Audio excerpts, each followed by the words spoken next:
Hello everyone, welcome to GS with concept classes.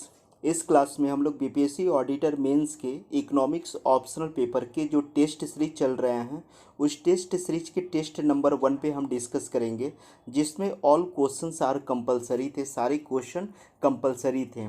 इस test series में total 15 test को include किया गया है और 15 जो टेस्ट लिए जाएंगे इसमें टोटल हम 55 से लेकर के 60 क्वेश्चन लॉन्ग और शॉर्ट क्वेश्चन को हम इंक्लूड करेंगे। 55 to 60 क्वेश्चन को 55 to 60 क्वेश्चन में सेक्शन ए से जो क्वेश्चन जो कवर किया जाएगा वो 30 क्वेश्चन कवर किया जाएगा और सेक्शन बी में भी हम लोग 25 से लेकर के 30 क्वेश्चन को इंक्लूड करेंगे। तो सेक्शन ए में सब कुछ आपका कवर हो जाएगा, माइक्रो भी कवर हो जाएगा, ठीक है, मैक्रो भी कवर हो जाएगा, पब्लिक फाइनेंस भी कवर हो जाएगा और इंटरनेशनल इकोनॉमिक्स भी कवर हो जाएगा आपका सेक्शन ए में, ठीक है। दूसरा जो पार्ट सेक्शन बी है इसमें हम इंडियन इकोनॉमी को रखेंगे और इंडियन इकोनॉमी के साथ हम बिहार इकोनॉमी को भी कवर कर लेंगे। जब आप 60 क्वेश्चन को जब आप कवर करेंगे तो आपको जो सिलेबस जो है बिल्कुल छोटा लगने लगेगा, उसके बाद कुछ बचता ही नहीं है। इंडियन इकोनॉमी की अगर हम बात करना छोड़ दें, क्योंकि इंडियन इकोनॉमी में तो आप बहुत सारे टॉपिक्स पढ़ सकते हैं, 200-300 टॉपिक्स आप इंडियन इकोनॉमी में पढ़ सकते हैं। लेकिन जो बीपीएससी का जो ट्रेंड है, अगर आप 25 से 30 को टॉपिक पर भी अगर कवर करते हैं तो आपका इंडियन इकोनॉमी कवर हो जाता है, ठीक है। जहाँ तक सेक्शन ए की बात है तो सेक्शन ए में अगर आप 30 क्वेश्चन को करते हैं यानी आप 30 टॉपिक को करते हैं, ठीक है। चूँकि माइक्रो मैक्रो चैप्टर का ऐसा स्ट्रक्चर है कि एक टॉपिक का मतलब होता है कि एक क्वेश्चन वहाँ से बन ही जाता है, ठीक है। तो यानी अगर आप 30 टॉपिक को अगर आप कवर करते हैं, जो बीपीएससी का जो पीछे जो पूछने का जो ट्रेंड रहा है, तो आपका जो है पूरा जो है सेक्शन ए भी कवर हो जाता है, 90% सिलेबस कवर हो जाता है। तो इसलिए ये टेस्ट सीरीज में आपको पार्टिसिपेट करना चाहिए अगर आप बेहतर परफॉर्मेंस करना चाहते हैं तो, ठीक है। चलिए और हम लोग जो है कंटिन्यू इसको स्टार्ट करते हैं। फर्स्ट जो क्वेश्चन था हमारा, सीमांत उपयोगिता जिसे हम मार्जिनल यूटिलिटी कहते हैं और कुल उपयोगिता यानी टोटल यूटिलिटी के बीच संबंध ज्ञात करना था, ठीक है। और ये सिद्ध करना था कि जब सीमांत उपयोगिता शून्य हो जाती है तब कुल उपयोगिता अधिकतम कैसे हो जाती है। यानी यहाँ पे क्या करना है, मार्जिनल यूटिलिटी और टोटल यूटिलिटी के बीच संबंध ज्ञात करना था पहला, और उन लोगों के बीच एक रिलेशनशिप दिखाना है कि जब मार्जिनल यूटिलिटी जब जीरो हो जाता है तो टोटल यूटिलिटी जो है ये मैक्सिमम कैसे हो जाता है, मैक्सिमम कैसे हो जाता है, इस चीज़ को दिखाना था। सिंपल क्वेश्चन है और बहुत सारे लोगों ने आंसर बिल्कुल सटीक लिखा है, ठीक है। फिर हम क्वेश्चन के सेकंड पार्ट पे जाते हैं। मांग फलन से आप क्या समझते हैं, मांग वक्र बाएं से दाएं नीचे क्यों गिरता है, स्पष्ट करें। मांग फलन का मतलब होता है डिमांड फंक्शन, और डिमांड फंक्शन का मतलब क्या होता है कि डिमांड जो है किन सारी चीज़ों पर निर्भर करता है। डिमांड यानी मांग जो है जिन सारी चीज़ों पर डिपेंड करता है उसी को एक्सप्लेन करना था मांग फलन के द्वारा, ठीक है। और मांग वक्र बाएं से दाएं क्यों नीचे गिरता है, बिल्कुल क्लियर था क्वेश्चन। थर्ड क्वेश्चन है कि वित्त आयोग से आप क्या समझते हैं, भारत के 15वें वित्त आयोग की प्रमुख सिफारिशों का वर्णन करें, ठीक है। इसमें क्या किए हैं कि बहुत सारे स्टूडेंट जो है 15वें वित्त आयोग का आलोचनात्मक व्याख्या किए हैं। तो जब आपसे एग्जामिनेशन में आलोचना पूछा जाए तभी आप आलोचनात्मक व्याख्या करेंगे, अदरवाइज आप वित्त आयोग का आलोचनात्मक व्याख्या बिल्कुल नहीं करेंगे। आप केवल इसमें क्या करना था, वित्त आयोग के बारे में लिख देना था, संवैधानिक प्रावधान, इसके अध्यक्ष कितने होते हैं, इसके सदस्य कितने होते हैं, इन सारी चीज़ों को मेंशन करना था। और इसमें 15वें वित्त आयोग में कौन कौन सी सिफारिश की गई है जो मैं नोट्स दिया हूँ उसमें बिल्कुल सारी चीज़ों को इंक्लूड किया गया था। और इसमें साथ ही साथ बिहार के संदर्भ में 15वें वित्त आयोग में किन सारी चीज़ों को डिस्कस किया गया, इस पर आप डिस्कस करते तो आपका आंसर बिल्कुल सही हो जाता। और नेक्स्ट क्वेश्चन था, भारतीय अर्थव्यवस्था में लघु और कुटीर उद्योग के योगदान की आलोचनात्मक व्याख्या करें। यहाँ पर ये मिस्टेक से टाइपिंग हो गया, आलोचनात्मक वर्ड यहाँ पे नहीं आएगा, क्योंकि आप एमएसएमई के क्या आलोचना करेंगे, एमएसएमई का आलोचना नहीं कर सकते हैं आप। एमएसएमई को विकसित करने के लिए, को डेवलप करने के लिए जो सरकार की जो नीतियां हैं, अगर उस नीति के कारण अगर एमएसएमई का डेवलपमेंट नहीं हो रहा, तब आप उसकी आलोचना कर सकते हैं, क्रिटिसाइज कर सकते हैं। तो ये क्वेश्चन थोड़ा सा गलत टाइपिंग हो गया। इसमें क्या होना चाहिए क्वेश्चन, भारतीय अर्थव्यवस्था में लघु और कुटीर उद्योग के महत्व की विवेचना करें। ठीक है, इस तरीके से क्वेश्चन होना चाहिए था। और क्वेश्चन के नेक्स्ट पार्ट में इन उद्योग के विकास के लिए सरकार की वर्तमान नीति क्या है, या क्वेश्चन ऐसे भी बन सकता था कि इन उद्योग के विकास के लिए सरकार की वर्तमान नीति की आलोचनात्मक व्याख्या करें। ठीक है, यानी आलोचनात्मक यहाँ नहीं होगा, ये वाला सेक्शन में आलोचना घुसेगा। ठीक है, कि सरकार उसमें कितनी सक्षम हो पाई, कितनी सक्षम नहीं हो पाई, इसी को हम आलोचना कहते हैं। आलोचना में ध्यान रखिएगा कि हम उसके मेरिट पक्ष को भी दिखाते हैं और उसके डिमेरिट पक्ष को भी दिखाते हैं, और एक ओवरऑल जो है फिर कंक्लूजन लिखते हैं मेरिट और डिमेरिट को लिखने के बाद। ठीक है, तो यहाँ पर ध्यान में रखिएगा कि ये क्वेश्चन होगा, भारतीय अर्थव्यवस्था में लघु और कुटीर उद्योग के योगदान की व्याख्या करें। आलोचनात्मक वर्ड यहाँ नहीं होगा, आलोचनात्मक वर्ड यहाँ होगा, इन उद्योग के विकास के लिए सरकार की वर्तमान नीति की आलोचनात्मक व्याख्या करें। ठीक है, तो इस तरीके से होगा। चलिए अब हम लोग कॉपी पर आते हैं। फर्स्ट जो कॉपी है वो इनका है, रंजीत का कॉपी है। इन्होंने काफ़ी अच्छा लिखा है, बहुत अच्छा लिखा है इन्होंने। ठीक है, और बिल्कुल टू द पॉइंट इन्होंने आंसर लिखने का कोशिश किया है, और इसमें सफलता भी इनको मिली है। ठीक है, देखिए इन्होंने फर्स्ट में सीमांत उपयोगिता के अर्थ को बता दिया है। एक चीज़ मैं यहाँ बताना चाहूँगा आप लोगों को कि मैं सारे कॉपी को मैं पढ़ दिया हूँ, जहाँ पे आपकी कॉपी में कमियाँ होंगी मैं केवल उस पॉइंट को हिंट करते हुए निकल जाऊँगा, क्योंकि इसमें बहुत सारे स्टूडेंट की कॉपी है। तो अगर मैं सारी चीज़ों को अगर लाइन बाय लाइन पढ़ूंगा तो टाइम ज़्यादा होगा, और वो आपके लिए बेनिफिशियल भी नहीं होगा, क्योंकि सारे स्टूडेंट तो मेहनत करके अपने अपने ढंग से आंसर लिखे ही हैं, तो उनको कंटेंट याद भी होगा। ठीक है, तो इनका फर्स्ट पैराग्राफ बिल्कुल सही है, सीमांत उपयोगिता का मीनिंग को इन्होंने समझाया है। फिर मार्जिनल यूटिलिटी ऑफ एन बराबर total utility of n minus total utility of n minus one, तो इस चीज़ को इन्होंने दिखाया है।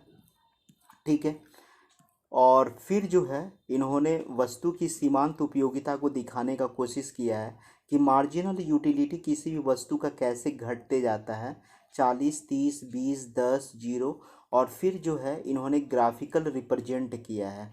ठीक है, मार्जिनल यूटिलिटी, और इन्होंने दिखाया है कि कब जो है मार्जिनल यूटिलिटी पॉजिटिव हो जाता है, ठीक है, कब शून्य हो जाता है, और कब जो है मार्जिनल यूटिलिटी जो है निगेटिव हो जाता है। इस चीज़ को इन्होंने दिखाया है। ठीक है, यहाँ पर भी इन्होंने लिखा है ए से डी तक पॉजिटिव है, डी जो है शून्य है, और ऋणात्मक जो है डी से लेकर के ई तक है। ठीक है, तो ये बिल्कुल इनका सही है। और कुल उपयोगिता को भी दिखाया है इन्होंने, और कुल उपयोगिता को कैसे इन्होंने दिखाया है, तो जो मार्जिनल यूटिलिटी होता है उसी को ऐड करके हम लोग निकालते हैं, 40 से 70, 90, 100, 120, और इसके आधार पर जो है इन्होंने इस तरीके से ग्राफ को ड्रॉ किया है। तो इसको आप जो है फ्री हैंड मिलाना है, फ्री हैंड मिला देना है इस तरीके से। ठीक है, कुछ लोग जो है बिल्कुल स्ट्रेट लाइन मिलाए हैं, तो वो भी गलत नहीं है, लेकिन फ्री लाइन थोड़ा मिलाएंगे इस टाइप से तो थोड़ा अच्छा रहेगा। और एक चीज़ यहाँ पे मैं कहूँगा कि अगर इसी क्वेश्चन को अगर शॉर्ट में पूछा जाए ना, तब आप इस ग्राफ को ड्रॉ नहीं भी करेंगे तो काम चलेगा। ठीक है, आप डायरेक्ट इस ग्राफ पे आ जाएंगे, क्योंकि फर्स्ट वाला जो ग्राफ है ना इसमें इंक्लूड है। आप यहाँ पे क्या दिखाए हैं, मार्जिनल यूटिलिटी दिखाए हैं, उसके बाद जो है आपने दिखाया है कि जब मार्जिनल यूटिलिटी जब जीरो हो जा रहा है तब हमारा टोटल यूटिलिटी कैसे मैक्सिमम हो करके 100 तक जा रहा है।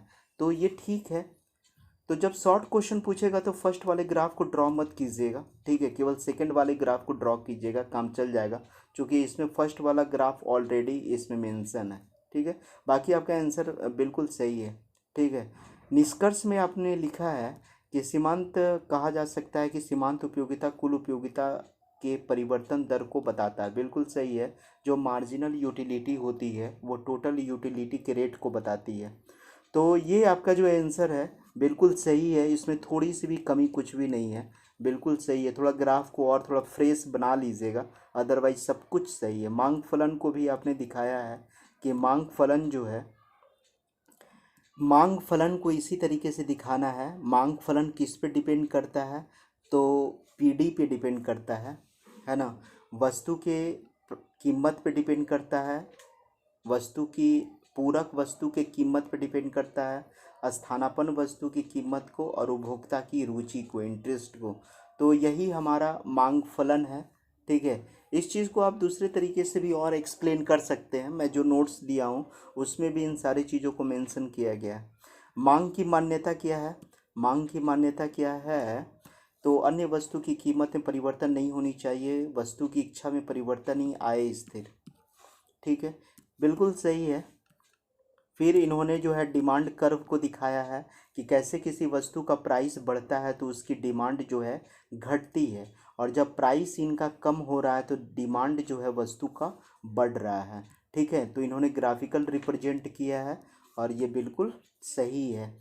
ठीक है, और देखिए, और मांग वक्र जो है बाएं से दाएं क्यों गिरता है, तो सीमांत उपयोगिता ह्रास नियम के कारण गिरता है। फिर उसके बाद जो है प्रतिस्थापन प्रभाव के कारण गिरता है, और आय प्रभाव के कारण गिरता है। तो ये सारा सही है। वित्त आयोग को भी इन्होंने सही एक्सप्लेन कर दिया है। ठीक है, वित्त आयोग में इन्होंने क्या किया है, केंद्र और राज्यों के बीच करों से प्राप्त आय का बंटवारा होता है, और आर्टिकल 275 में संचित निधि से राज्यों की सहायता हेतु 100 अनुदान की सिफारिश की गई है। ठीक है, और यहाँ पर जो है राज्यों की वित्तीय स्थिति एवं अधिक संकेतों के बारे में राष्ट्रपति को सूचना प्रदान करता है। ठीक है, तो वित्त आयोग के यही सारे काम हैं। वित्त आयोग का सिफारिश क्या था, तो इन्होंने सिफारिश को मेंशन किया है। ठीक है, और उसके बाद जो है यहाँ पर ये आपका सही है, 45%, 15%, यहाँ पे 10%, यहाँ 12.5% और 2.5%। ठीक है, ये जो है इन्होंने कंट्रीब्यूशन को दिखाया है कि किस बेसिस पर वित्त आयोग ने फाइनेंस की व्यवस्था की है, उसका पैमाना क्या है मापने का। तो इन सारे पैरामीटर के आधार पे दिया गया था। फिर इन्होंने बिहार का भी मेंशन किया है, और ये चीज़ जो है मैंने किसी की भी कॉपी में नहीं देखा कि वित्त आयोग का जो ये किया गया, जो सिफारिश की गई, तो बिहार सरकार को क्या अनुकूल प्रभाव पड़ा और क्या प्रतिकूल प्रभाव पड़ा। इन्होंने मेंशन किया है कि वन और पारिस्थितिकी जो चूँकि हमारे बिहार में काफ़ी कम है, तो जो इसमें वेटेज दिया गया है उससे थोड़ा सा लॉस हुआ है। ठीक है, तो इस तरीके से इन्होंने दिखाया है। ये वाला चार्ट बिल्कुल सही है। और जैसे कि मान लीजिए कि बिहार में पॉपुलेशन काफ़ी अच्छा है, और 2011 के आधार पे पॉपुलेशन का मेंशन किए हुए था, तो इसको जो है 15.6% का बेनिफिट हो रहा है। 45% आय में डिफरेंस के आधार पे, चूँकि बिहार में पॉवर्टी काफ़ी ज़्यादा है। ठीक है, तो इस तरीके से इन्होंने जो है सही दिखाया है। ठीक है, पहले जो है बिहार को 9.61 मिला था, कंट्रीब्यूशन था, लेकिन इस बार जो है कर में जो हिस्सेदारी 10.1 हो गया है। ठीक है, निष्कर्ष भी ठीक है। लघु और कुटीर उद्योग के बारे में, ये 1 करोड़, 1 करोड़, 10 करोड़, 50 करोड़, 5, 25, 2.5, ये जो है इन्होंने जो है एमएसएमई को परिभाषित किया है निवेश के आधार पे और टर्न ओवर के आधार पे। ठीक है, और फिर जो है इन्होंने एक चार्ट के आधार पे निर्यात में 40% का कंट्रीब्यूशन है, विनिर्माण में 45% का कंट्रीब्यूशन है, 115 मिलियन लोगों को रोजगार देता है, लेकिन कहीं कहीं यहाँ पर 110 मिलियन लोग भी दिया हुआ है। और जीडीपी में जो कंट्रीब्यूशन है वो 30% है, ये आपका सही है। और ये 6600 वस्तु इसमें इंक्लूड है। तो आपका सारा डेटा इसमें सही है। 40%, 45%, 110 मिलियन कहीं कहीं लिखा हुआ है। ठीक है, उसके लिए बहुत ज़्यादा परेशान नहीं होना है। फिर ये 30% भी डेटा सही है। ठीक है, तो इन्होंने जो है फिर जो है कोविड-19 में कैसे सैनिटाइजर, मास्क वगैरह लघु निर्माण उद्योग में बना, उन सारी चीज़ों को इन्होंने मेंशन किया है। लघु कुटीर उद्योग के विकास में कौन कौन सी बाधा है, फिर इन्होंने मेंशन किया है। वित्तीय समस्या है, तकनीकी समस्या है, इन सारी चीज़ों को बिहार सरकार ने क्या क्या प्रयास की है एमएसएमई को बढ़ावा देने के लिए। तो मुख्यमंत्री उद्यमी योजना, ठीक है, खादी मॉल, बिहार औद्योगिक निवेश प्रोत्साहन नीति 2022, पूर्णिया में जूट पार्क बन रहा है, पटना में बुनकर एवं हस्तशिल्प हाट का निर्माण, ठीक है। उसके बाद जो है सेकंड स्टूडेंट की कॉपी है, ये रानी कुमारी की कॉपी है, और इस स्टूडेंट को भी कॉपी ठीक है, लेकिन थोड़ा सा इनमें सुधार करने का गुंजाइश बनता है। इन्होंने लिखा सही है, लेकिन थोड़ा सा कहीं कहीं मुझे लगा है, हालांकि इनकी राइटिंग काफ़ी अच्छी है, ठीक है, थोड़ा सा ये और मेहनत करेंगे। आपका फर्स्ट क्वेश्चन जो है इनका, ये भी ग्राफ सही है, ठीक है, और कुल उपयोगिता का अर्थ इन्होंने बताया है। फिर उन्होंने एक चार्ट को ड्रॉ किया है जिसमें सीमांत उपयोगिता कुल उपयोगिता को दिखाया है, बिल्कुल सही है। इनका ये वाला क्वेश्चन सही है, एक क्वेश्चन को मैं देखा था उसमें थोड़ी सी सुधार की गुंजाइश बनती है। फिर इन्होंने दिखाया है कि टोटल यूटिलिटी जो है कैसे मैक्सिमम बन जाता है जब मार्जिनल यूटिलिटी जीरो हो जाता है, इसी चीज़ को यहाँ पर एक्सप्लेन किया गया है। फिर इन्होंने निष्कर्ष लिखा है। तो ये जो रानी कुमारी है इनका फर्स्ट क्वेश्चन बहुत अच्छा है, बिल्कुल सही है, इसी तरीके से एग्जामिनेशन में लिखना है आपको।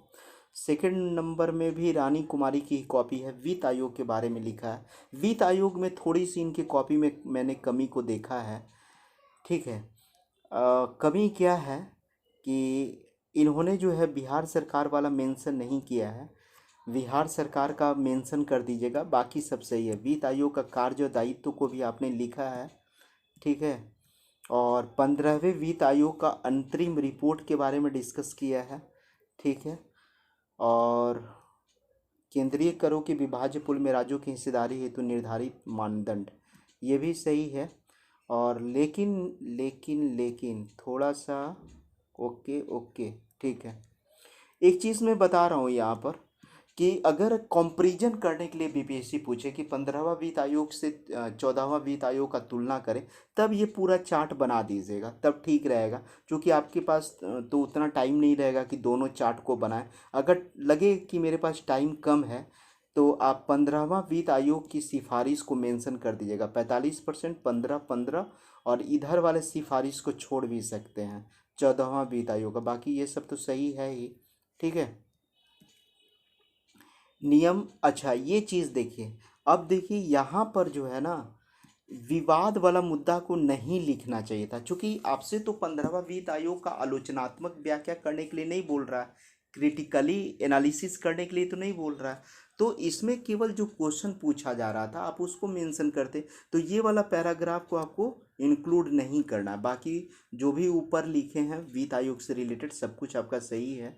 क्योंकि विवाद वाला जो है ना, ये वाला सेगमेंट जो आप विवाद लिख रही हैं वो तभी लिखना है जब आपसे क्वेश्चन आलोचनात्मक व्याख्या के बारे में बोले, ठीक है। और बाकी जो है निष्कर्ष तो सही है, निष्कर्ष जो ये वाला है वो कहीं भी किसी भी तरीके से क्वेश्चन पूछे आप लिख सकते हैं, ठीक है। फिर ये कॉपी किनका है पता नहीं। और एक चीज़ करना है आप लोगों को कि अगले बार से सब कोई अपने कॉपी में नाम लिखेगा, क्योंकि पीडीएफ बनाते समय प्रॉब्लम होती है कि किसी का कॉपी छूट ना जाए, तो नाम लिखा हुआ रहेगा तो मैच करना थोड़ा सा इजी हो जाएगा, क्योंकि बहुत सारे स्टूडेंट की कॉपी आती है तो उसमें पीडीएफ छूटने की भी संभावना बन जाती है, ठीक है। ये जिनका भी कॉपी है देख लीजिएगा, ओके। अच्छा जो ये स्टूडेंट हैं, ये रीना, क्या नाम था इनका, इन्होंने केवल दो ही आंसर लिखा है क्या? रानी कुमारी जो है केवल दो क्वेश्चन लिखी हैं क्या? वित्त आयोग को इन्होंने लिखा है, फिर इन्होंने क्या लिखा है, एक जो है मार्जिनल यूटिलिटी वाला क्वेश्चन को इन्होंने अटेम्प्ट किया है, और उसके बाद सीमांत उपयोगिता। अच्छा चलिए, आप लोग कॉपी में नाम लिख दिया कीजिएगा अगले बार से, ठीक है। चलिए, ये वाला जो ग्राफ है सही है, ठीक है, इन्होंने पूरा दिखा दिया है कि टोटल यूटिलिटी में कैसे वृद्धि हो रहा है, टोटल यूटिलिटी में कैसे कमी हो रहा है। पूर्ण तृप्ति का बिंदु पॉइंट बी पर है और इधर मार्जिनल यूटिलिटी कम हो रहा है। तो इन्होंने बिल्कुल दिखा दिया है। चलिए अच्छा है, बहुत अच्छे, सब कोई का बहुत प्रयास अच्छा है। कुछ कुछ आंसर में मुझे देखिए, ये वाला कॉपी किसका है, अपना आप लोग अपना देख लीजिएगा। इन्होंने फर्स्ट वाले क्वेश्चन को अटेम्प्ट लिया है, ठीक है।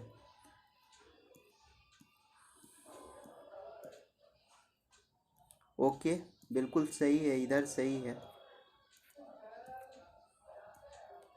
डिमांड, वस्तु का प्राइस बढ़ता है तो डिमांड कैसे घटता है, और वस्तु की कीमत घटती है तो कैसे डिमांड बढ़ता है, उस चीज़ को इन्होंने दिखाया है।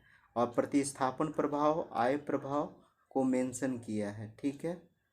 इसी अच्छा, यहाँ पर आपने कितना पॉइंट को, 4 पॉइंट को एक्सप्लेन किया है, ठीक है। कि मांग वक्र जो है बाएं से दाएं क्यों गिरता है, तो इसमें इन्होंने 4 पॉइंट को एक्सप्लेन किया है, ठीक है। सीमांत उपयोगिता ह्रास नियम, फिर उसके बाद इन्होंने मेंशन किया है प्रतिस्थापन प्रभाव, आय प्रभाव, ठीक है, क्रेताओं की संख्या बढ़ना। चलिए ठीक है, बहुत अच्छा। वित्त आयोग को लगता है ये सेम स्टूडेंट की कॉपी है, आप लोग नाम लिख दिया कीजिए, हर एक आंसर के ऊपर नाम लिखिए, ठीक है। और इनकी कॉपी में एक चीज़ मैं पहले भी मैं चेक किया हूँ, इनके कॉपी में भी कमी है, बिहार सरकार वाला इन्होंने मेंशन नहीं किया है, ठीक है। बिहार सरकार का इन्होंने मेंशन नहीं किया है, बाकी सब कुछ सही है। 15वें वित्त आयोग का अंतरिम रिपोर्ट को इन्होंने एक्सप्लेन किया है फिर यहाँ से, जो कि ये वाला पॉइंट को तो एक्सप्लेन करना ही था, है ना। देखिए आपके इस आंसर में क्या कमी हो गया कि बिहार सरकार को 15वें वित्त आयोग से क्या क्या बेनिफिट हुआ, क्या क्या लॉस हुआ, उसको मेंशन कर दीजिएगा। शायद मैं नोट्स में मेंशन नहीं किया अगर होऊंगा, नहीं किए होंगे तो मैं आप लोगों को उसमें फिर मैं दे दूंगा, लेकिन आप लोगों को भी एफर्ट करके इसको लिखना चाहिए। 15वें वित्त आयोग में बिहार सरकार को क्या क्या फैसिलिटी मिली, क्या पॉजिटिव इफेक्ट है, क्या निगेटिव इफेक्ट पड़ा 15वें वित्त आयोग का, तो एक ही स्टूडेंट मेंशन किए हैं फर्स्ट वाले जिसमें मैंने कॉपी को देखा है, और किसी ने भी मेंशन नहीं किया है। लघु उद्योग, कुटीर उद्योगों के बारे में आपने बताया है। अच्छा, एक चीज़ आपकी कॉपी में और भी कमी है, इनके कॉपी में एक और भी कमी है, ठीक है।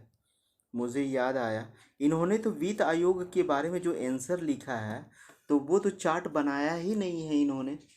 इन्होंने तो चार्ट नहीं बताया ना कि आय अंतराल के आधार पे कितनी राशि मिल रही है, पॉपुलेशन के आधार पे, तो आप आधार पे, जनसंख्या के आधार पे, क्षेत्रफल के आधार पे, वन आवरण, इस चीज़ को मेंशन कीजिए। जो चार्ट है ना आपका, 45% आय असमानता के आधार पे, 15% जनसंख्या के आधार पे, क्षेत्रफल के आधार पे 15%, ठीक है। फिर उसके बाद वन और पारिस्थितिकी के आधार पे 10%, ये वाला चीज़ को आप मेंशन कीजिए अपने आंसर में।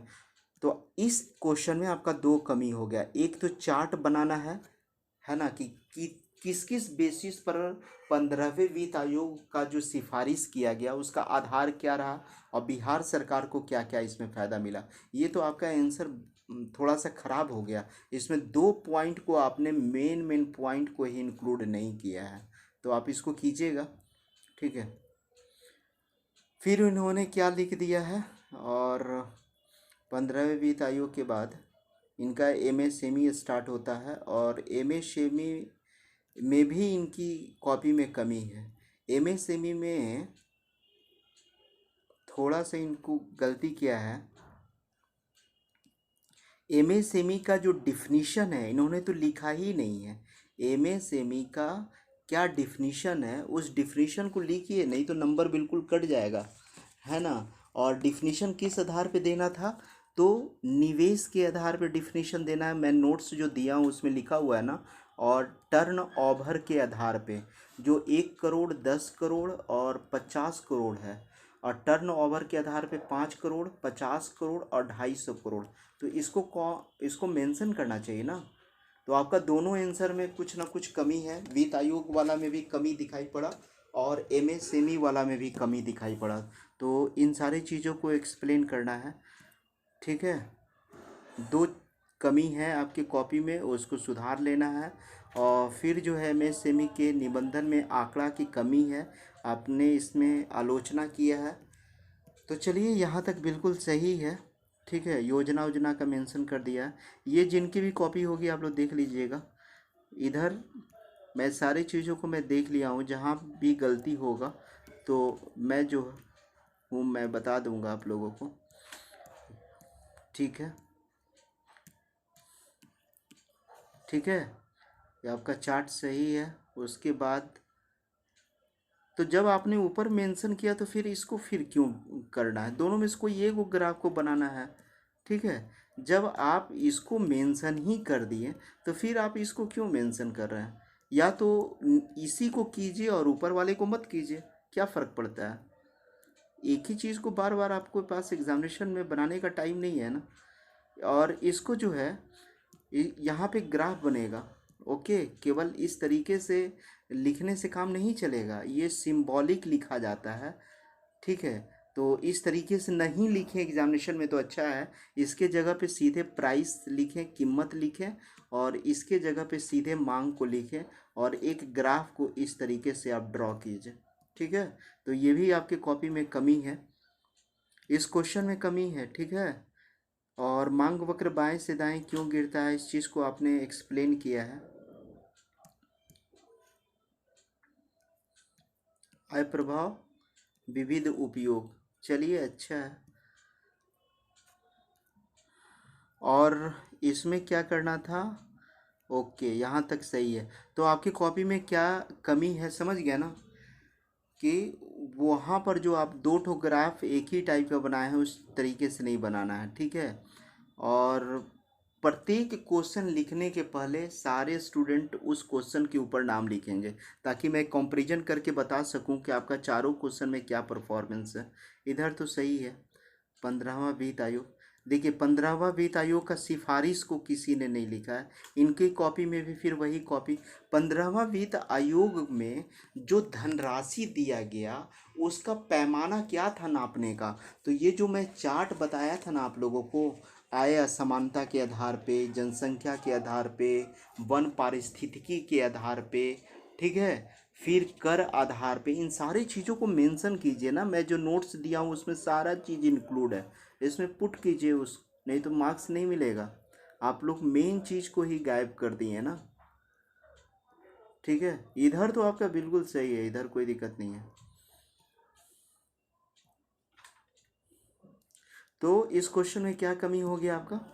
इस क्वेश्चन में कमी हो गया कि जो 15वां वित्त आयोग का जो चार्ट है ना, जो मैं आप लोगों को आंसर दिया हूँ, 45% आय समानता के आधार पे, 2021 के जनसंख्या के आधार पे 15%, क्षेत्रफल के आधार पे 15%, इसका टोटल चार्ट आप नोट्स से देख करके लिखिएगा इस क्वेश्चन में, नहीं तो मार्क्स कटेगा। लघु और कुटीर उद्योगों का डिफिनीशन, देखिए इन्होंने डिफिनीशन लिखा है, इसके पहले वाले कॉपी में उन्होंने डिफिनीशन ही छोड़ दिया था। चलिए इधर सही है।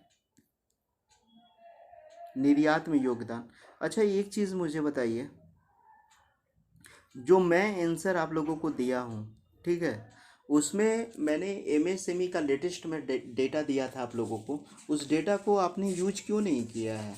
ठीक है, मैं आप लोगों को जो मैं नोट्स दिया था उसमें लेटेस्ट डेटा था कि जो एमएसएमई की जो टोटल संख्या है अभी पूरे इंडिया में 6.3 करोड़ है। ठीक है, 110 मिलियन लोग जो है इसमें अभी काम पे लगे हुए हैं, 110 मिलियन लोग। फिर जीडीपी में जो योगदान है इसका 30% योगदान जीडीपी में है। विनिर्माण में योगदान जो है 45% है, और निर्यात में इसका योगदान 40% है। इस चीज़ को लिखिए, जो मैं डेटा जो दिया था उस डेटा का यूज कीजिए। ठीक है, और राष्ट्रीय आय का बेहतर वितरण, ये सारा चीज़ ठीक है आपका। ठीक है, ये वाला भी आपका सही है, लेकिन थोड़ा सा लेटेस्ट डेटा का, जैसे कि अभी जो कंट्रीब्यूशन है 2020-21 में, मैंने जो आपको 2021-22 में दिया है, तो निर्यात में जो कंट्रीब्यूशन है वो 40% है, ना कि 48% है। ये पुराना वाला डेटा है ना 2020-21 का। मेरा वाला जो डेटा है उसको थोड़ा सा आप लोग लिख लीजिएगा तो। ओके, ठीक है। एमएसएमई के समक्ष जो चुनौतियां हैं उस वो सारा चीज़ ठीक है। देखिए, डेटा को लेकर के बहुत ज़्यादा परेशान नहीं होना। मैंने जो डेटा दिया था ना एमएसएमई की वर्तमान स्थिति, उन 6.3 करोड़ एमएसएमई अभी कार्यरत है। 110 मिलियन लोग जो है इसमें रोजगार में लगे हुए हैं। 30% जीडीपी में कंट्रीब्यूशन है। विनिर्माण में 45% है और निर्यात में 40% है। तो उस चीज़ को लिखिएगा, ठीक है। ये किसका कॉपी है? सुजय कुमार का है, ठीक है। थोड़ा सा इसको और अच्छा से लिखिए, ठीक है। इसको थोड़ा सा और अच्छा से लिखिए, इसको बॉक्स बना दीजिए, ठीक है। इसको क्या करना है, क्योंकि मैथमेटिक्स है ना, इसको बॉक्स बना दीजिए। बाकी सब सही है। इधर आपका क्वेश्चन सही है। इसी तरीके से चार्ट बनाना है। और देखिए, ऐसे ग्राफ तो थोड़ा सा गलती हो गया। इसको आप सीधा स्केल से खींचिए ना, इसको स्केल से खींचिए सीधा। ये ग्राफ हिल रहा है तो ये अच्छी बात नहीं है ना। इस तरीके से अगर आपका ग्राफ जा रहा है, इस तरीके से ग्राफ, तो अच्छी बात नहीं है। इसको एकदम स्ट्रेट में खींचिए और जहाँ पे जो पॉइंट कट कर रहा है उस पॉइंट पे ध्यान दीजिए कि 5वें पॉइंट पर पूर्ण तृप्ति मिल रहा है, ठीक है। और उसके बाद सेकंड ग्राफ को भी आपने ड्रॉ किया है, लेकिन ऊपर वाला देखिए तो कितना हाथ हिल रहा है, ठीक है। अगर आपसे फ्री हैंड से नहीं बनता है तो आप ऐसे भी ड्रॉ कर सकते हैं। इसको इस तरीके से ड्रॉ कीजिए, फिर यहाँ पे इस तरीके से आ जाएगा, फिर यहाँ पर इस तरीके से आ जाएगा। स्केल से भी खींच सकते हैं, और नहीं तो आप थोड़ा सा ऐसे बनाइए, ठीक है।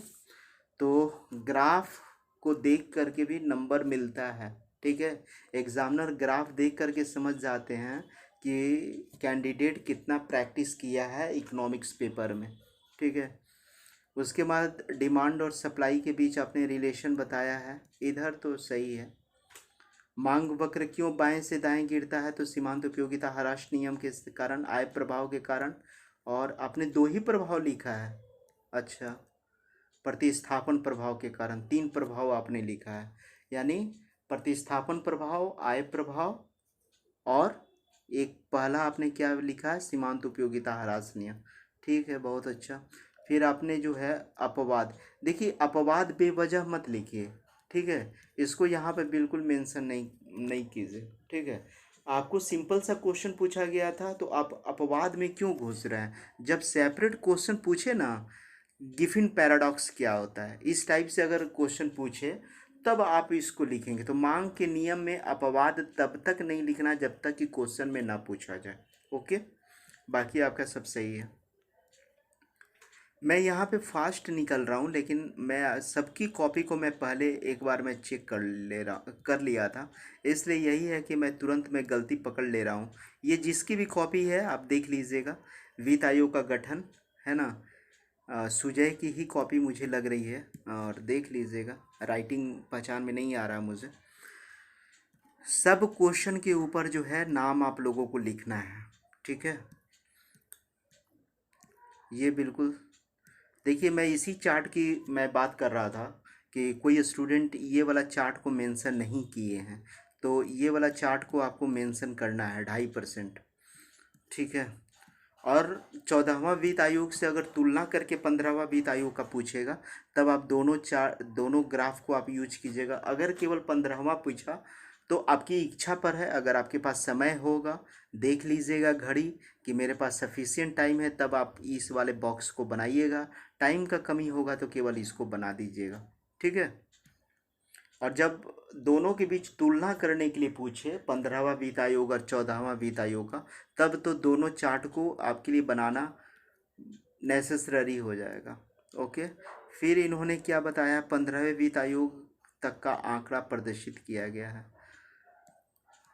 चलिए ठीक है, आपने बहुत मेहनत किया है ना, और अच्छी बात है। चलिए ठीक है कि इनका कहना है कि 11वें फाइनेंस कमीशन में 29.5%, 30.5%, 32%, 42% और 41% इस तरीके से आया है।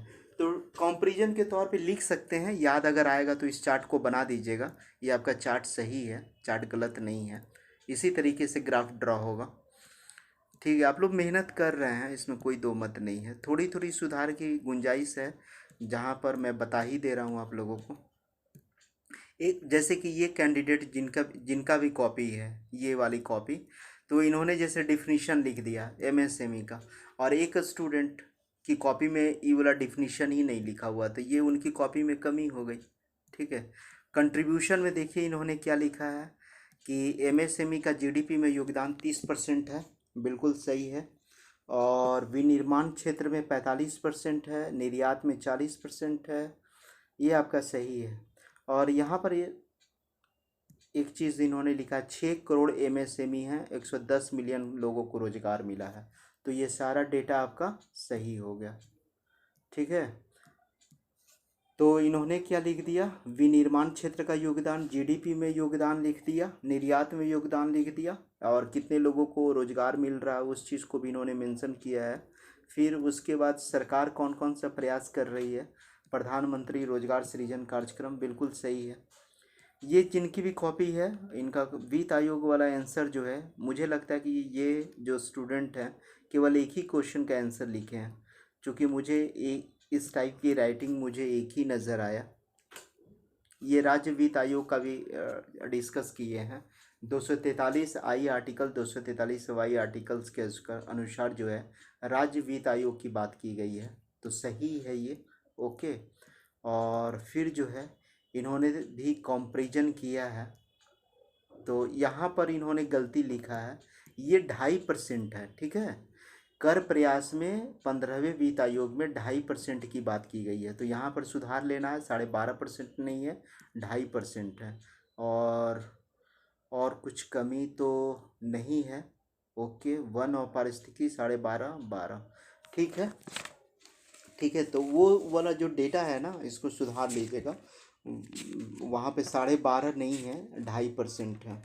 ठीक है, और इधर वाला तो 50%, 17.5, 10, 15, 7.5, इधर तो आपने सही लिखा है, तो एक ही चीज़ यहाँ पे गलती है और कोई गलती नहीं है। चलिए, इन्होंने फिर रिपोर्ट को लिखा है, मैं सारी की कॉपी को पढ़ लिया हूँ, ऐसा मत समझिएगा कि फास्ट सर देख रहे हैं। ओके ओके, सीमांत उपयोगिता ह्रास नियम, ओके ओके, वित्त आयोग, वित्त आयोग, ओके, सही है। 45%, 15, 15, 10, 12.5, जनसंख्यांकी प्रदर्शन के आधार पे 12.5% है। कर प्रयास में जो है 2.5% है। ठीक है, कर प्रयास में 2.5% है।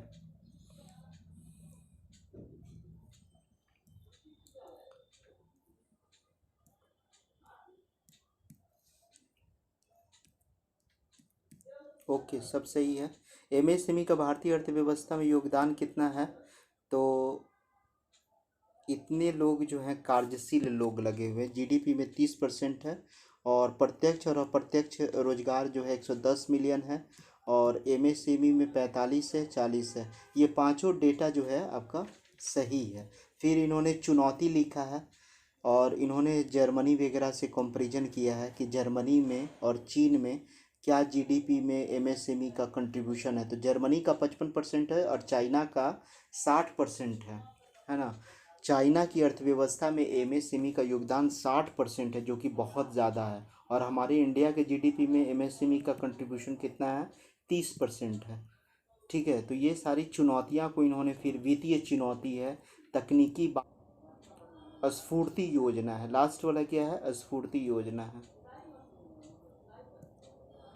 मांग का नियम क्या है, ये कॉपी किसकी है, कुलदीप सिंह की कॉपी है।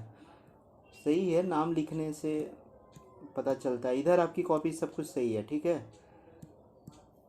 मांग के नियम को लागू होने के लिए अन्य बातें समान होनी चाहिए, ये 3-4 कंडीशन है इसमें, आपने चारों कंडीशन को लिख दिया है। मांग वक्र बाएं से दाएं क्यों गिरता है, ये ग्राफ सही है। कारण क्या है, तो प्रतिस्थापन प्रभाव, आय प्रभाव, इसमें आपने 2 ही कारण को मेंशन किया है ना, प्रतिस्थापन प्रभाव को लिखा, अच्छा 3 है। सीमांत उपयोगिता ह्रास नियम, प्रतिस्थापन प्रभाव और ये नंबरिंग आपने गलती दिया है, यहाँ पे नंबर 3 होगा। आय प्रभाव, इन तीनों प्रभाव के कारण जो है मांग वक्र बाएं से दाएं गिरता है। ठीक है, सीमांत उपयोगिता ह्रास नियम, आय प्रभाव, और सेकंड में क्या हो जाएगा, प्रतिस्थापन प्रभाव। अपवाद नहीं लिखना है, अपवाद जब तक मांग के नियम में नहीं पूछे अपवाद नहीं लिखना है। बेवजह आंसर को लंबा नहीं करना है, उससे एक गिफिन विरोधाभास। ठीक है, और उसके बाद आपने लिखा है कि आय जो है मांग के नियम के कुछ अपवाद हैं। ठीक है, चलिए, बेवजह जो है मांग के नियम के अपवाद आपको नहीं लिखना है। मांग के नियम को प्रभावित करने वाले कौन कौन से कारक हैं, कौन कौन सा फैक्टर्स है, उस चीज़ को केवल आप मेंशन कर दीजिएगा। डिमांड फंक्शन को समझाना था, डिमांड फंक्शन। तो डिमांड फंक्शन तो मेरे नोट्स में दिया हुआ, डिमांड फंक्शन में समझाया हूँ, उसको वहाँ से पुट कर लीजिएगा मेरे नोट्स से, डिमांड फंक्शन किसे कहते हैं। और बेवजह आंसर लंबा नहीं करना। जैसे आपने क्या किया कि मांग के नियम का अपवाद लिखा है, तो अपवाद नहीं पूछा गया है ना, तो आप दूसरे डायमेंशन में आंसर को लेकर के मत जाइए। ठीक है, आपका समय भी बर्बाद होगा, और बहुत भी लिखिएगा तो टीचर जो है बहुत मार्क्स नहीं देगा, 1 नंबर दे देगा अपवाद पे। ठीक है, लेकिन आपका कीमती समय चला जाएगा। ये जिस भी स्टूडेंट की कॉपी है ये अच्छा है, मैं पहले भी कॉपी को मैं सारा चेक कर लिया हूँ। यहाँ पर क्या लिखना होगा, अच्छा आपने लिखा है वस्तु की इकाई, और इधर सीमांत उपयोगिता, ऊपर भी क्या होगा, सीमांत उपयोगिता ही होगा। इधर पॉजिटिव है, यहाँ पर 0 है, और नीचे जा कर के सीमांत उपयोगिता मार्जिनल यूटिलिटी क्या हो जाता है, निगेटिव हो जाता है। बिल्कुल सही है, ठीक है, बहुत अच्छा। इस ग्राफ को तो बिल्कुल ड्रॉ करना था, क्योंकि इसी पर क्वेश्चन था कि जब हमारा मार्जिनल यूटिलिटी जब 0 हो जा रहा है इस पॉइंट पे, तो टोटल यूटिलिटी जो है इस पॉइंट पर मैक्सिमम कैसे हो रहा है, यानी अधिकतम कैसे हो रहा है। तो सही है, सीमांत उपयोगिता और कुल उपयोगिता के बीच का संबंध आप लोगों ने दिखाया है कि कब ये सही है, इधर सब कुछ सही है। वित्त आयोग, ये जिनकी भी कॉपी है आप अपनी कॉपी को देख लीजिएगा, ये किनकी कॉपी है। चलिए, इस कॉपी में आपको क्या करना है, इसमें करना है कि ओके आपने दूसरे तरीके से इसको एक्सप्लेन किया है, मानक और भार को। ठीक है, राज्यों की जनसंख्या 15%, तो राज्य की जनसंख्या कितने पे 15% है, ये जनसंख्या 2021 के अकॉर्डिंग है, तो इसको भी लिख दीजिए ना, इसको भी लिखिए। यहाँ पर क्षेत्रफल में 15%, वन पारिस्थितिकी 10%, आय में 15, जनसंख्या की 12.5%, और कर प्रयास 2.5%, है ना। तो यहाँ पर 2021 के जनसंख्या के अनुसार है, उस चीज़ को भी तो मेंशन कीजिएगा। ये विकास कुमार की कॉपी है और सही है। इसी तरीके से आपको पूरा इस तरीके से घेर करके आपको बना देना है। ठीक है, बाकी सब कुछ सही लिखा हुआ है, ये वाला भी चार्ट सही है। सीमांत उपयोगिता कितने तरीके से होता है, तो धनात्मक होता है, शून्य होता है, ऋणात्मक है, तीनों पॉइंट सही है।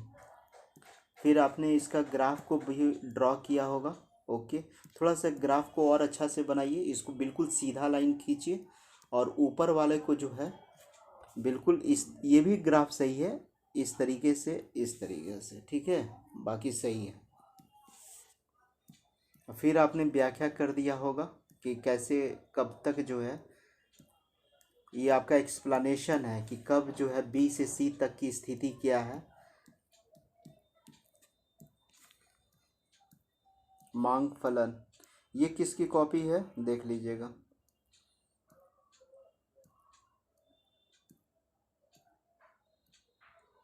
सही है, यहाँ पर थोड़ा सा सुधार लीजिए आप। यहाँ पर आय प्रभाव, प्रतिस्थापन प्रभाव, सीमांत उपयोगिता, ये और इकाई में निरंतरता, मांग का नियम, मांग फलन से आप क्या समझते हैं। ठीक है, ऐसे भी लिखा जा सकता है, कोई दिक्कत नहीं है। बहुत अच्छा।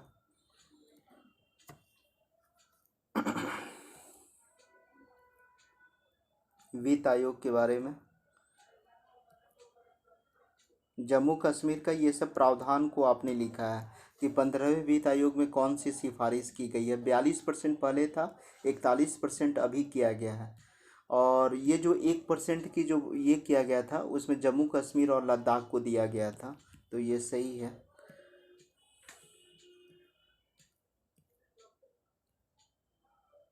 2.5% सही है। ये वाला चार्ट को तो ज़रूर ड्रॉ करना है, बिल्कुल सही है। ठीक है, ये आपका सही है।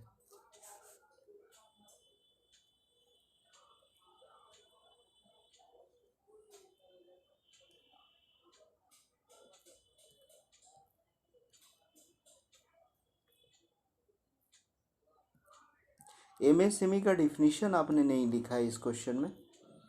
इस क्वेश्चन में एमएसएमई का डिफिनीशन लिखिए। यहाँ पे क्या लिखना है, ये जिनकी भी कॉपी होगी वो देख लेंगे। एमएसएमई का डिफिनीशन दिखाना है टर्नओवर के आधार पर और निवेश के आधार पे। ठीक है, तो ये आपके आंसर में कमी है, पुट कर लीजिएगा। मेरे नोट्स में दिया हुआ है, उसको पुट कर लीजिएगा। ठीक है,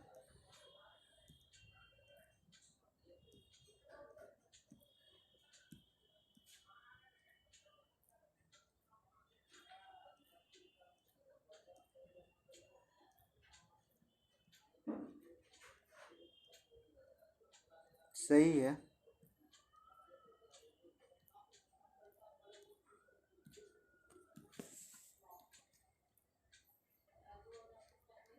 ये किसकी कॉपी है, ये रामानुज की कॉपी है, रामानुज पांडे की कॉपी। इनकी कॉपी भी बहुत अच्छा है, मैंने पहले भी मैंने चेक कर लिया है।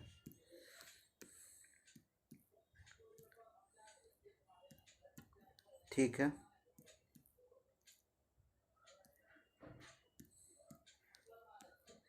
ये सब सही है। इधर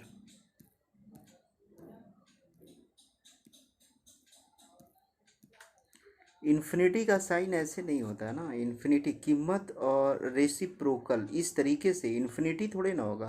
कीमत और वस्तु में रेसिप्रोकल का रिलेशन होता है, तो रेसिप्रोकल का साइन ऐसे होता है। ये तो इन्फिनिटी का साइन हो गया ना। आय प्रभाव चलिए ठीक है। 15वां वित्त आयोग को भी आपने लिखा, 15वें वित्त आयोग की सिफारिश को लिखा। Okay, very good. 15%, 10%, 45, ढाई, 12.5। जनसंख्या की निष्पादन में 12.5% है, और कर और राजकोषीय प्रबंधन में 2.5% है। ठीक है, यहाँ तक बिल्कुल सही है। निष्कर्षतः ठीक है। निष्कर्षतः कहा जा सकता है कि राजस्व का बंटवारा होता है और फासले ध्यान में रख करके गरीबी पर आकर ठहरता है। ये सही है। इसी तरीके से चार्ट बनाना था इसमें। 6.3 करोड़ लोग एमएसएमई कार्यक्रम, 110 मिलियन, 30%, 45%, 40%, ये चारों सही है। सही है। एमएसएमई का जो कंट्रीब्यूशन है, निर्यात में 40% है, विनिर्माण में, जीडीपी में भागीदारी, वित्तीय चुनौती, स्फूर्ति योजना। ये किसकी कॉपी है, प्रियंदा भारती की कॉपी है ना। प्रियंदा भारती की कॉपी है, तो सही है। आपकी भी कॉपी को मैं पहले चेक कर लिया हूँ, जहाँ पे कमी होगा मैं बता दूंगा। ठीक है, और सही है। थोड़ा सा आपका ग्राफ थोड़ा सा यहाँ पर अच्छा हो जाता है ना। ठीक है, फिर आपने एक्सप्लेन किया है कि कैसे सीमांत उपयोगिता, मार्जिनल यूटिलिटी जब जीरो हो जाता है तो टोटल यूटिलिटी कैसे मैक्सिमम हो जाता है, उस चीज़ को आपने एक्सप्लेन किया है। मांग वक्र बाएं से दाएं क्यों गिरता है, तो आपकी भी कॉपी सही है। वित्त आयोग को लिखा है, ये प्रेमबदा भारती की ही कॉपी है ना। वित्त आयोग को इन्होंने लिखा है।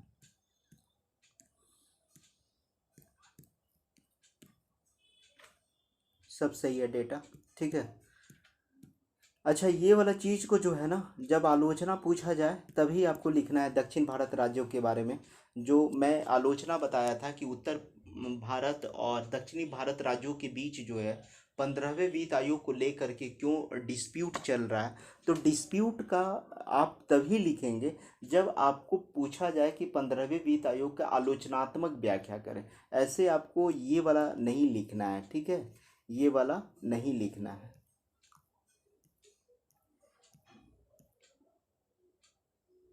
ये सेम स्टूडेंट की कॉपी है। चलिए ठीक है, आपने डिफिनीशन सही लिखा और इस चीज़ को मेंशन करना भी था। अब एमएसएमई का आंसर लिखेंगे और एमएसएमई का डिफिनीशन ही बहुत लोग छोड़ दिए हैं। आपने लिखा है और ये सारे डेटा सही है, ठीक है, ये चारों डेटा सही है। एमएसएमई का जो योगदान है निर्यात में 40% है, तो ये भी सही है। चलिए बहुत अच्छा। प्रियंवदा भारती की भी कॉपी अच्छी है ना। और ये निपेंद्र की कॉपी है। इनका भी कॉपी को सही है। ओके, ये दोनों ग्राफ को मर्ज कर दिए हैं। जैसे बहुत सारे स्टूडेंट की कॉपी में मैंने देखा कि दोनों ग्राफ को सेपरेट भी बनाए हैं, फिर जा कर के मर्ज कर दिए हैं। तो इनका ग्राफ भी सही है। थोड़ा सा इसको और सीधा खींचिए, है ना, इसको बिल्कुल सीधा इसी तरीके से स्ट्रेट लाइन पर खींचिए। और एक चीज़ आपका तो आंसर क्वेश्चन थोड़ा सा ग्राफ आपने गलत ड्रॉ किया है। ग्राफ, अच्छा ठीक है, छठा पॉइंट पे आपका 0 हो रहा है, 30 हो रहा है। ओके, तो छठा पॉइंट कहाँ पर है आपका? छठा पॉइंट यहाँ पर है, ठीक है, और यहाँ पर 0 हो गया, छठा पॉइंट पर 0 हो गया, तो सही है। ठीक है, मुझे लगा कि आपने गलती किया है वहाँ पर। चलिए ठीक है।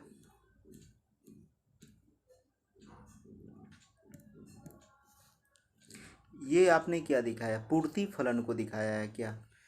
केवल इसी को बनाइए और थोड़ा सा फिगर को बड़ा बनाइए और बीच में बनाइए, इस तरीके से बनाइए, ठीक है। इधर तो सबका सही है। वित्त आयोग, वित्त आयोग की सिफारिश में आदेश तक अनुदान सलाह देना। चलिए, मैं सब देख लिया हूँ, ठीक है, मैं पहले भी मैं सबकी कॉपी को पढ़ लिया हूँ।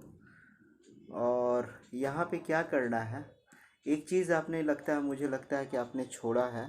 मैं थोड़ा सा देख लेता हूँ फिर से। हम्म यहाँ पर क्या करना है, आपको सबके बारे में मेंशन करना था, है ना। जनसंख्या, क्षेत्रफल, इतना, इसका डेटा लिखना बहुत ज़रूरी है, नहीं तो आपको मार्क्स कटेगा। क्योंकि 15वें वित्त आयोग का मेन चीज़ को ही तो आपने छोड़ दिया ना। तो जनसंख्या के आधार पे आप लिख दीजिएगा 2021 की जनसंख्या के आधार पे कितना है। 15वें वित्त आयोग में 15% है। क्षेत्रफल के आधार पे 15% है, ठीक है। वन और पारिस्थितिकी के आधार पे कितना है, 10% है, 10% है। तो इस तरीके से लिखना है आप लोग को, ठीक है।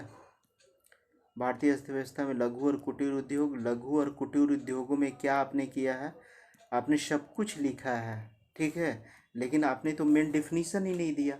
इसका परिभाषा कौन देगा?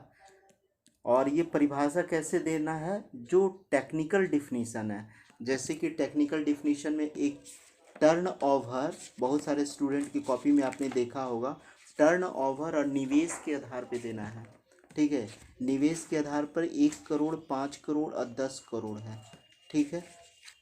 1 करोड़, 5 करोड़, 10 करोड़, और फिर जो है उसको टर्न ओवर में बताना है कि 5 करोड़, सब में 5 5 से मल्टीप्लाई कर दीजिएगा, तो आपका जो है आंसर आ जाएगा। तो यहाँ पर आप मेंशन कर लीजिएगा 1 करोड़, 10 करोड़ और यहाँ पे 50 करोड़, और टर्न ओवर के आधार पे कितना हो जाएगा, 5 करोड़, 50 करोड़ और 250 करोड़। ये मैं नोट्स में दिया हूँ, उससे आप नोट कर लीजिएगा, ठीक है। चलिए, इधर आपका सब कुछ सही है। कच्चे और क्या क्या है इसमें, कमियां क्या क्या है? तो लघु और कुटीर उद्योग के सामने बहुत सारी समस्याएं हैं, जैसे कच्चे माल की समस्या है, वित्त पोषण की समस्या है, ठीक है, तकनीकी समस्या है, विपणन की समस्या है, बड़े उद्योगों के संबंध में समस्या है। और सरकार कौन कौन सा स्कीम चला रही है? तो प्रधानमंत्री लघु उद्योग, उद्योग योजना चल रहा है, पीएम मुद्रा योजना चल रहा है, कोरोना महामारी के कारण आत्मनिर्भर भारत पैकेज की घोषणा की गई। सही है। ये किसकी कॉपी है देख लीजिएगा आप लोग।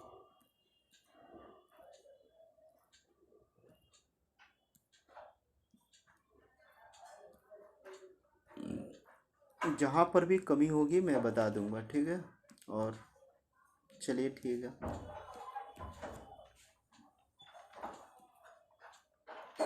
इधर सब कुछ सही है। मांग के नियम के अपवाद को नहीं लिखना है जब तक कि आपको क्वेश्चन में ना पूछा जाए। सिंपल क्वेश्चन का आंसर कॉम्प्लिकेटेड नहीं देना है। गिफिन पैराडॉक्स के बारे में सेपरेट क्वेश्चन बन जाता है, तो उसको अलग से लिखिएगा ना, इस क्वेश्चन में मत लिखिए। इसमें केवल सिंपल सा पूछ रहा था कि मांग फलन क्या है, और मांग फलन क्या है, और मांग वक्र बाएं से दाएं क्यों गिरता है, केवल ये लिखना था ना।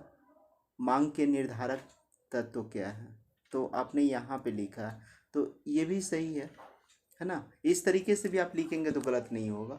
लेकिन जो गिफिन पैराडॉक्स वगैरह जो आप लिखे हैं ना, उस चीज़ को मत लिखिएगा। आपको क्या लिखना है, मांग के नियम के अपवाद को नहीं लिखना है जब तक कि आपसे पूछा ना जाए।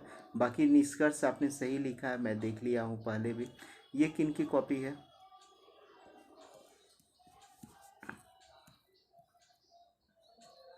तो आपके भी कॉपी में वही चीज़ की कमी है। ये जिनकी भी कॉपी होगी देख लीजिएगा, आपकी कॉपी में किस चीज़ की कमी है। जो सबके कॉपी में 15वां वित्त आयोग की राशि का जो डिस्ट्रीब्यूशन करने के लिए जो दिया गया है, उस चीज़ को आपने इस तरीके से मेंशन किया है।